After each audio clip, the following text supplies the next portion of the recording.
നമ്മുടെ ഏവരുടെയും പ്രിയങ്കരനായ ഇന്ത്യയുടെ പ്രധാനമന്ത്രി ശ്രീ നരേന്ദ്രമോദിജി, വേദിയിലും സദസ്സിലും ഇരിക്കുന്ന എൻഡിഎയുടെ നേതാക്കന്മാരെ, പ്രവർത്തകരെ, നമുക്കറിയാം ലോകത്തിലെ ഏറ്റവും വലിയ ഒരു ജനാധിപത്യ രാജ്യമായ ഇന്ത്യയുടെ പ്രധാനമന്ത്രി ശ്രീ നരേന്ദ്രമോദിജി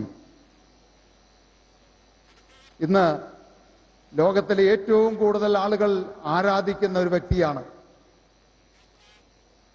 അദ്ദേഹത്തിന്റെ സോഷ്യൽ മീഡിയയിൽ ഏതാണ്ട് 100 മില്യണിലധികം ആളുകളാണ് അദ്ദേഹത്തെ ഫോളോ ചെയ്യുന്നത്.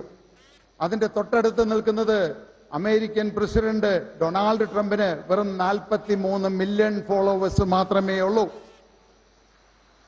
ഈ കഴിഞ്ഞ 12 വർഷക്കാലത്തെ മോദിജിയുടെ ഭരണം കൊണ്ട് ഇന്ത്യ ലോകത്തിന്റെ ഉന്നതിയിലേക്ക് വളർന്നു എന്നുള്ളതാണ്. നമുക്കറിയാം ഇന്ന് UK-യെയും ജപ്പാനെയും മറികടന്ന് ഇന്ത്യ ഇന്ന് 4ാമത്തെ സാമ്പത്തിക ശക്തിയായി ഇന്ന് ലോകത്തിൽ മാറിയിരിക്കുന്നു. ഡിജിറ്റൽ എക്കോണമിയിൽ അമേരിക്കയും ചൈനയും കഴിഞ്ഞു കഴിഞ്ഞാൽ ഇന്ത്യ 3ാമത്തെ ശക്തിയായി മാറിയിരിക്കുന്നു.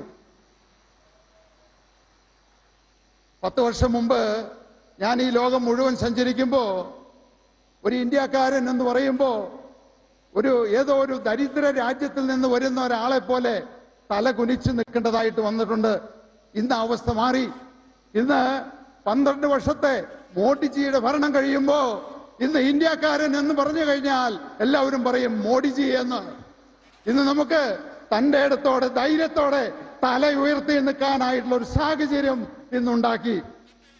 നമ്മൾ ഓർക്കുന്നുണ്ടാവും, പഹൽഗാമില് നമ്മുടെ 26 പേരെ നിരപരാധികളായിട്ടുള്ള നമ്മളെ സഹോദരന്മാരെ അവരുടെ അടിവസ്ത്രം ഊരി മതം നോക്കി വെടിവെച്ച് വന്നപ്പോ രാത്രികൾക്കുള്ളിൽ തന്നെ അതിന് പകരം തിരിച്ചടിച്ച് ഈ ഇന്ത്യയുടെ നരേന്ദ്രമോദിജി പറഞ്ഞത് എന്താണെന്ന് അറിയാമോ? ഇത് പഴയ ഇന്ത്യ അല്ല, കോൺഗ്രസ് ഭരിച്ച ഇന്ത്യ അല്ല എന്നാണ്. അമേരിക്ക ടാരിഫ് കൊണ്ട് ഇന്ത്യയെ ശ്വാസം മുട്ടിച്ചപ്പോ അതിന് പകരം ചോദിക്കാതെ നിശബ്ദമായിട്ട് നിന്ന് 18 വർഷക്കാലമായിട്ട് പൊടി പിടിച്ചു കിടന്ന യൂറോപ്യൻ യൂണിയന്റെ എഗ്രിമെന്റിൽ കരാറിൽ ഒപ്പുവെച്ച് അമേരിക്കയെ ഇന്ത്യയുടെ മുന്നിൽ മുട്ടുകുത്തിച്ച നരേന്ദ്രമോദിജി പറഞ്ഞത് എന്താണെന്ന് അറിയാമോ? ഈ ലോകത്തില് ഇത് പഴയ ഇന്ത്യയല്ല, ആരുടെയും മുന്നിൽ മുട്ടുമടക്കുന്ന ഇന്ത്യയല്ല എന്നാണ്. ഈ കഴിഞ്ഞ 2 ആഴ്ചക്കാലം മുമ്പ് നമുക്കറിയാം കേരളത്തിലെ ഏറ്റവും കൂടുതൽ ക്രിസ്ത്യാനികള് നേരിടുന്ന ഒരു പ്രശ്നമാണ് സഭാതർക്കം. അതുമായിട്ട് ബന്ധപ്പെട്ട് നരേന്ദ്രമോദിജിയെ കാണാനായിട്ട് ഇടയുണ്ടായി.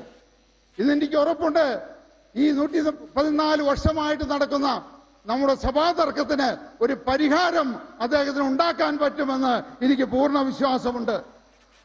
ഈ 70 വർഷക്കാലം LDFും UDFും മാറി മാറി ഭരിച്ചു. ഈ കേരളത്തെ കട്ടുമുടിച്ചു, കൊള്ളയടിച്ചു.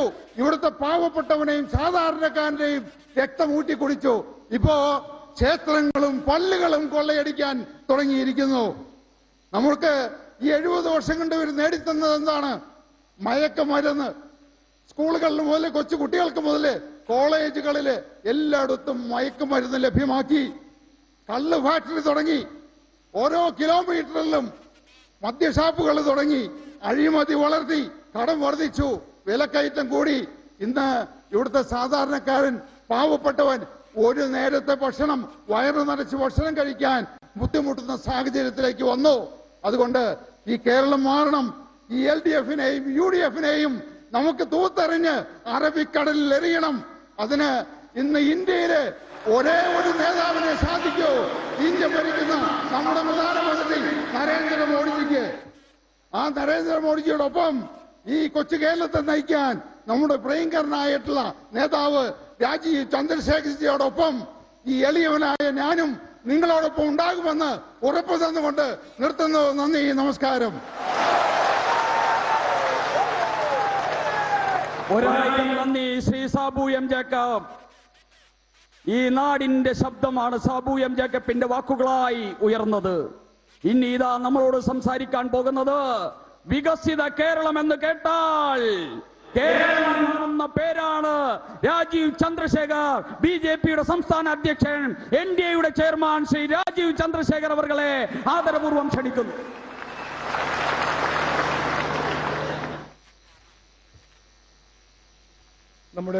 നമ്മുടെ എല്ലാവരുടെയും ഏറെ ബഹുമാന്യനായ ഇന്ത്യ രാജ്യത്തിന് നയിക്കുന്ന NDA നയിക്കുന്ന ഇന്ത്യ രാജ്യത്തിന്റെ പ്രധാന സേവകനായ നരേന്ദ്രമോദിജിയും ഇവിടെ വന്ന വേദിയിലും സദസ്സുമുള്ള NDAന്റെ സഹപ്രവർത്തകർക്കും എന്റെ വിനീതമായ നമസ്കാരം. ആദ്യമായി ഞാൻ നമ്മുടെ പ്രധാനമന്ത്രിയെ സ്വാഗതം പറയാൻ ആഗ്രഹിക്കുന്നു. നമ്മളെല്ലാവരുടെയും പേരിൽ ഇത് NDAന്റെ ആദ്യത്തെ യോഗമാണ്, ഒരു മഹായോഗമാണ്. അദ്ദേഹത്തിന് ഞാൻ സ്വാഗതം പറയുന്നു. മോദിജി, आपके सामने जो लोग बैठे हैं उसी तरह दूसरे उधर भी और दूसरे हाथ में भी इतने ही लोग बैठे हैं आपको सुनने के लिए आए हैं NDA के सब प्रवर्तक. തുടക്കത്തിൽ ഞാൻ നമ്മുടെ പ്രധാനമന്ത്രി നിങ്ങളെല്ലാവരുടെയും പേരിൽ നമ്മുടെ പ്രധാനമന്ത്രിയോട് നന്ദി പറയാൻ ആഗ്രഹിക്കുന്നു. ബ്രിട്ടീഷുകാർ തന്ന പേര് കേരള, അതിനെ മാറ്റി കേരളം എന്നത് ആക്കിയത് നമ്മുടെ നരേന്ദ്രമോദിജിയാണ്. 70 കൊല്ലം നമ്മുടെ സംസ്ഥാനം രൂപീകരിച്ച് 70 കൊല്ലമായി. ഇതിനു മുമ്പ് മാറി മാറി ഭരിച്ച കോൺഗ്രസും CPM-ഉം ഇത് ചെയ്യാൻ ശ്രമിച്ചിട്ടില്ല, ചെയ്തില്ല. നരേന്ദ്രമോദിജിയാണ് ഇന്ന് കേരള എന്ന പേരിൽ മാറ്റി കേരളം ആക്കിയത്. അദ്ദേഹത്തോട് നന്ദി പറയാൻ ആഗ്രഹിക്കുന്നു. മോദിജി, आपको हम सब धन्यवाद बोलना चाहते हैं कि आपने हमारे स्टेट का नाम केरल से केरलम बनाया है. ये हमारे हिस्ट्री, हमारे संस्कार और हमारे मूल्यों से अलाइंड नाम है और हम हमको धन्यवाद देते हैं. ഞാൻ കൂടുതൽ സംസാരിക്കുന്നില്ല. നമ്മളെല്ലാവരും ഇവിടെ വന്നിരിക്കുന്നത് നമ്മുടെ നരേന്ദ്രമോദിജിനെ കേൾക്കാനാണ്. പക്ഷേ ഞാൻ 2 വാക്ക് പറയാൻ ആഗ്രഹിക്കുന്നു. സാബുജി പറഞ്ഞ പോലെ 70 കൊല്ലം മാറി മാറി ഭരിച്ച കോൺഗ്രസും CPM നാടിനെ നശിപ്പിച്ചിരിക്കുന്നു. ഇത് ഈ പ്രക്രിയ തുടങ്ങിയത് കഴിഞ്ഞ 10 കൊല്ലമൊന്നല്ല, ഇതിന് മുമ്പ് നടന്നതാണ്, മുമ്പ് തുടങ്ങിയതാണ്. മതിയായി എന്നാണ് ജനങ്ങളിപ്പോ പറയുന്നത്. മതിയായി UDF, മതിയായി കോൺഗ്രസ്. ഇവര് രണ്ടുപേരും ശബരിമല കൊള്ളയാണോ, ജമാഅത്തെ ഇസ്ലാമിന്റെ ഒപ്പം രാഷ്ട്രീയമാണോ, അഴിമതി രാഷ്ട്രീയമാണോ, ജനങ്ങൾക്ക് വാജ്യ വാഗ്ദാനം കൊടുക്കുന്ന രാഷ്ട്രീയം ചെയ്യുന്നവരാണ്? രണ്ടുപേരും രണ്ടല്ല ഒന്നാണ്. UDF-ഉം LDF-ഉം രണ്ടല്ല ഒന്നാണ്. ജനങ്ങളെ വഞ്ചിക്കുന്ന രാഷ്ട്രീയം ചെയ്യുന്ന 2 പാർട്ടികളാണ്. ഇനി വരാൻ പോകുന്ന കാലം നാടിന് വേണ്ടി നാടിന്റെ ഭാവി തീരുമാനിക്കുന്ന ഇലക്ഷനാണ് ഈ വരാൻ പോകുന്നത്. കുട്ടികളുടെ ഭാവി തീരുമാനിക്കേണ്ടത് ഇലക്ഷനാണ്. ഏത് ദശയിലാണ് നമ്മുടെ നാട് പോകേണ്ടത്? വികസനം, വികസിത കേരളം സൃഷ്ടിക്കാൻ BJP NDAക്ക് മാത്രമേ കഴിയുള്ളൂ. അവസാനം ഞാൻ കൂടുതൽ പറയുന്നില്ല. അവസാനം ഞാൻ ഇത് മാത്രം പറയാൻ ആഗ്രഹിക്കുന്നു. ഈ നാടിന്റെ വികസനം ചെയ്തു കൊടുക്കാനും ചെയ്യാൻ താല്പര്യവും കഴിവുള്ളത് നരേന്ദ്രമോദിജി നയിക്കുന്ന BJP NDA ആണ്. ഈ നാടിലെ വിശ്വാസികളെ സംരക്ഷിക്കാൻ NDA BJP നരേന്ദ്രമോദി നയിക്കുന്ന BJP NDAക്ക് മാത്രമേ കഴിയുള്ളൂ. അതിന്റെ ഒപ്പം ജമാഅത്തെ ഇസ്ലാമി അതുപോലെ തീവ്രവാദ സംഘടനയെ പുറത്താക്കി വെക്കാനും നമ്മുടെ സമുദായത്തെ സംരക്ഷിക്കാൻ BJP NDAക്ക് മാത്രമേ കഴിയുള്ളൂ. ആലോചിക്കണം. വരുന്ന തെരഞ്ഞെടുപ്പ് നാടിന്റെ ദിശയും ദശയും തീരുമാനിക്കുന്ന ഇലക്ഷനാണ്. ജനങ്ങൾ ആലോചിക്കണം.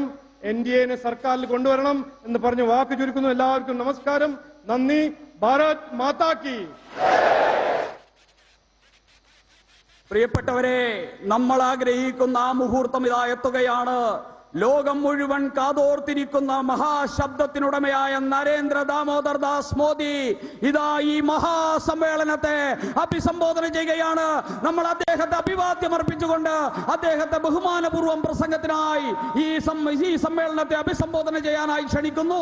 അദ്ദേഹത്തിന്റെ പ്രസംഗം പരിഭാഷപ്പെടുത്തുന്നതിലേക്കായി ശ്രീ സന്ദീപ് വചസ്പതിയെ ക്ഷണിക്കുന്നു.